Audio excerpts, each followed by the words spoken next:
What's up guys, Holden here from H1 Fitness. Today we're going to do a video on quadricep tendonitis, patella tendonitis, some stuff you can do to help that out. So, first thing you're going to do is get a barbell, okay, and basically we're going to use it like a foam roller, but it's going to be a little more intense and it's going to do a little better because the barbell has a little grip on it. And that'll really help out. So what you're going to do is, like you're going to do a foam roller, and I like to put one leg on. Basically this is called tacking and flossing. Got this from mobilization.com. Basically you're going to get on the area and just kind of floss it out, do knee extensions, flexions, get that quad and rectus femoris, a lot of different ranges of motion, and kind of penetrated by different motions. Okay, so you're gonna do that. You gotta do at least 5 minutes. You can kind of work up the chain of your leg. So that's just basically for your quads. Okay. Next thing you're gonna do, get on that barbell again and smash your calves out. So same thing, like a foam roller. I just like the barbell better because it's going to be a little more definite area on there. Opposed to a foam roller, a little wider range, bigger surface area. So for here, you can really pinpoint a spot. And so start the top of the calf. Same thing, you tack and floss, hold it, and then do dorsiflexion, all that stuff, plantar flexion. Just get that calf moving a lot. Okay? And then, next thing you're going to do is, this is a Kelly Starrett mobility WOD technique. Okay? I'm just doing this because the barbell needs to be anchored. So what you're going to do is you're going to attach this band through your hip. Okay? It's kind of a bad angle for this, but basically you're going to get that band top of your hip socket. Okay? And then you're going to create some tension in that band.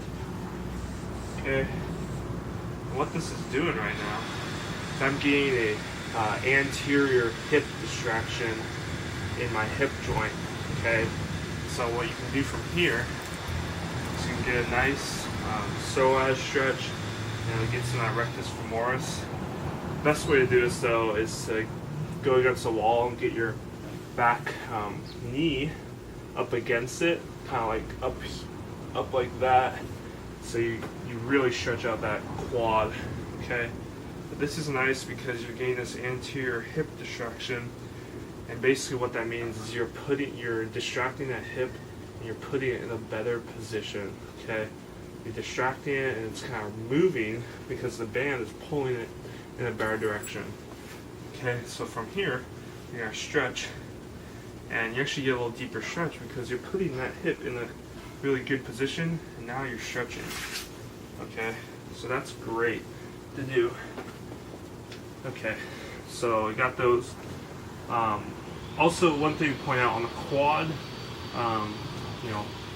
quad rollout, you can also use a peanut to do that. So basically you lay on the peanut, put it right above your kneecap, and do the same thing. Tack and floss, smash that stuff out. Okay, there's punching bags in the way.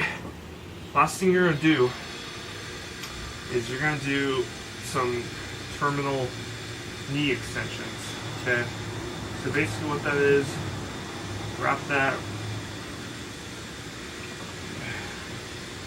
So I'm just kind of mimicking this. Basically, you're gonna get over here. Basically, you get a stretch on the band, wrap it around your feet, get a stretch on it. Usually, you want a loop at this end too. I don't have that right now, so it's a little hard. But the idea is you want to get a little distraction in your knee joint.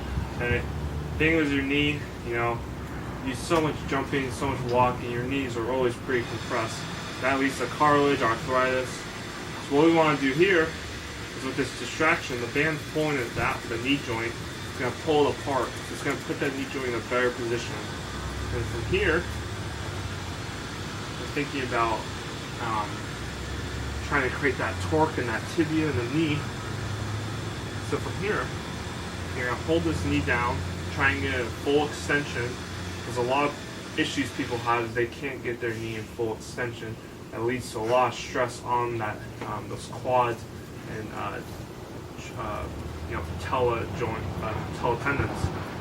So what we're going to do here is you're going to try and flex that knee extend that knee as much as you can. Okay, and then from here you're going to try and internally rotate that tibia. Okay, so extend, rotate, extend, and rotate, extend, rotate.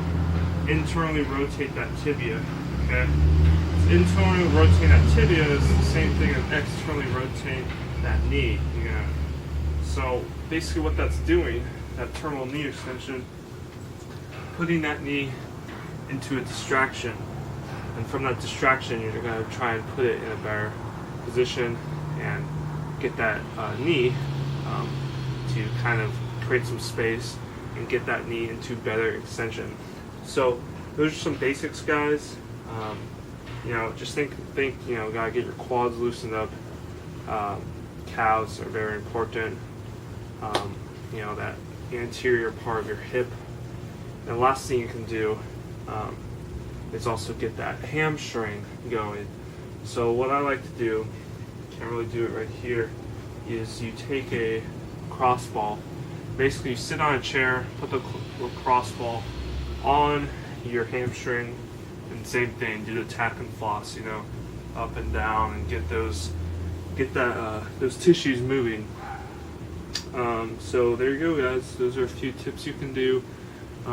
Band distraction stuff is really, really, really cool.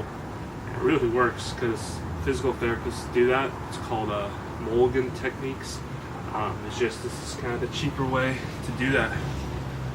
Thanks, guys. H-Mom Fitness. See ya.